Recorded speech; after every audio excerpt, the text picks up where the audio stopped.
Hi guys, welcome to my channel Srivani unique foods. నా cooking మీకు నచ్చినట్టయితే లైక్ చేయండి, షేర్ చేయండి, సబ్స్క్రైబ్ చేయండి.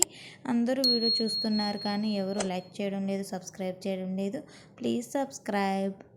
ఈరోజు రెసిపీ వచ్చి సేమియా పాయసం. చూస్తున్నారుగా ఎంత బాగుందో, తింటే కూడా అంత కమ్మగా ఉంటుంది. ఈ విధంగా మీరు చేసుకోవాలనుకుంటే ఈ రెసిపీని ఖచ్చితంగా మీరు చూడాల్సిందే. అందరికీ ఈ విధంగా చేస్తే చాలా బాగా నచ్చుతుంది. మీ చుట్టాలు ఎవరైనా వచ్చినప్పుడైనా ఈ విధంగానే ఖచ్చితంగా ట్రై చేయండి. ప్రాసెస్లోకి వస్తే స్టవ్ మీద గిన్నె పెట్టుకొని మనం డ్రై ఫ్రూట్స్ వేయించుకోవాలి. దానికోసం అని చెప్పేసి ఒక 2 కానీ 3 కానీ టేబుల్ స్పూన్ నెయ్యి వేసుకొని అందులో నేను జీడిపప్పులు మాత్రమే నా దగ్గర ఉన్నాయి, అవి మాత్రం నేను వేయించుకున్నాను. ఈ విధంగా ఈ కలర్ వచ్చేంత వరకు.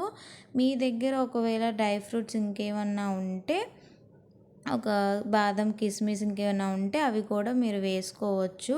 అలాగే సేమ్ వేయించుకోండి ఆ కలర్ వచ్చేంత వరకు.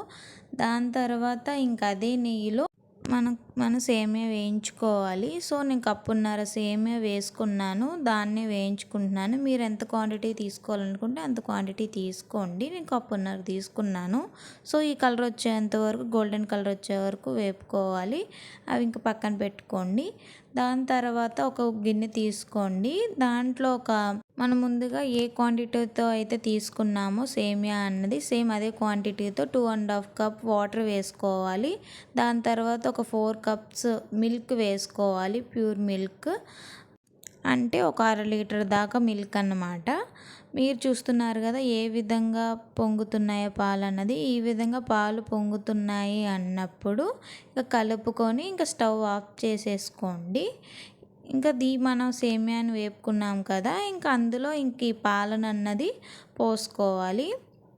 నేనైతే మొత్తం పాలను వేసేసుకుంటున్నాను. ఒకవేళ మీరు కొన్ని పాలు పక్కన పెట్టుకొని అంతా అయిపోయినాక సేమియా లాస్ట్లో ఆ పాలను వేసుకోవచ్చు. లేదా ఈ విధంగా మొత్తం పాలనన్నా పోసుకోవచ్చు. మీకు ఏ విధంగా నచ్చితే ఆ విధంగా చేసుకోండి. నేనైతే ఈ విధంగా చేస్తున్నాను. ఇంక ఈ విధంగా మొత్తం మిక్స్ చేసుకోవాలి. మొత్తం కలుపుకున్నాక ఒక 10 మినిట్స్ అలాగ మరగనివ్వాలి. మరిగిన తర్వాత సేమియా ఇంకా చూసుకోవాలి ఉడికిందా లేదా అన్నది.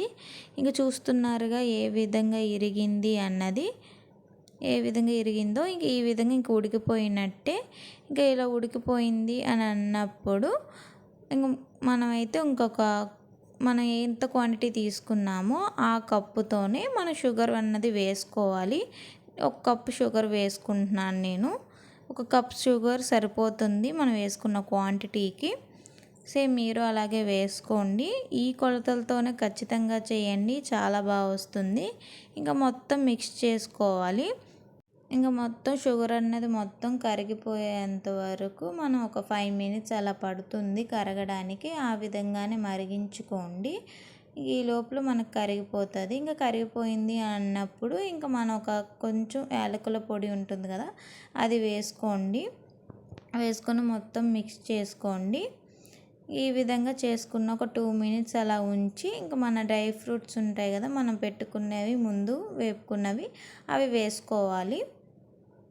అవి వేసేసుకొని ఒక 2 మినిట్స్ అలా ఉంచుకొని నీళ్ళల్లో ఉన్నప్పుడే దించేయండి. ఇంకెక్కువైతే ఉడికించకండి, మొత్తం మెత్తగా అయిపోతుంది. కొంచెం పాలలా ఉన్నప్పుడే తీసేసుకోండి. ఇంకా స్టవ్ నుంచి ఇంకా మన సేమియా పాయసం అన్నది ఇంకా అయిపోయింది. ఈ విధంగా ఉన్నప్పుడు ఇంకా మన స్టవ్ మీద నుంచి ఇంకా తీసేసుకోవడమే. పక్కన పెట్టేసుకోండి. మీ బౌల్లో కూడా సర్వ్ చేసి చూపిస్తున్నాను. ఈ విధంగా ఖచ్చితంగా ట్రై చేయండి. మీ ఇంటికి చుట్టాలు ఎవరైనా వస్తే త్వరగా అయిపోవాలి రెసిపీ అంటే ఈ రెసిపీ ఖచ్చితంగా చేయండి.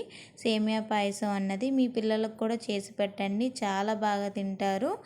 నేనైతే తిని కూడా మీకు చూపిస్తున్నాను ఏ విధంగా ఉంది అన్నది. చాలా బాగుంది, సూపర్ ఉంది సేమియా పాయసం. ఈ విధంగా ట్రై చేయండి.